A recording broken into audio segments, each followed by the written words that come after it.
ఐపీఎల్లో ఇప్పుడు బెంగళూరు ఫైనల్కి వచ్చింది.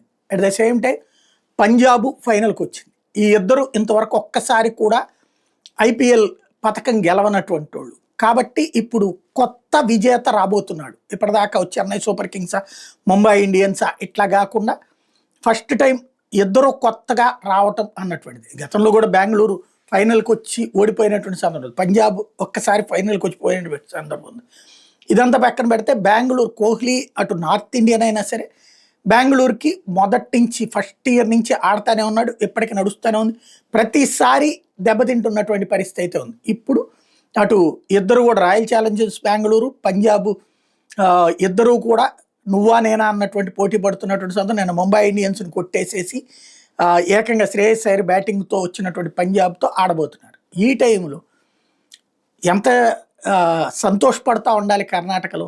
ఆ దరిద్రం ఏంటో కానీ ప్రతిదీ పెంట చేసుకోవడం అక్కడ ఉన్నటువంటి ప్రభుత్వానికే చేతవుతుంది. కర్ణాటకలో ఉన్నటువంటి కాంగ్రెస్ ప్రభుత్వానికి. కోహ్లీకి బెంగళూరులో ఒక పబ్ ఉంది. ఆ పబ్బులో మీదన ఇప్పుడు కాట్సా యాక్ట్, వాళ్ళ కర్ణాటకకి సంబంధించినటువంటి యాక్ట్ కింద కేసు పెట్టాడు. ఏమనయ్యా అంటే అందులో సిగరెట్ తాగడానికి ప్లేసు లేదు అన్నటువంటి నోటీస్ ఇస్తే సరిపోతుంది. ఆ పైన అక్కడ పెట్టుకునేది నడుస్తూ ఉంటుంది. బట్ ఆ విధమైనటువంటి కేసు అంటే కనీసం వాళ్ళ కోసం వాళ్ళ పేరు తెచ్చి పెడుతున్న వాళ్ళని కూడా తట్టుకోలేరు.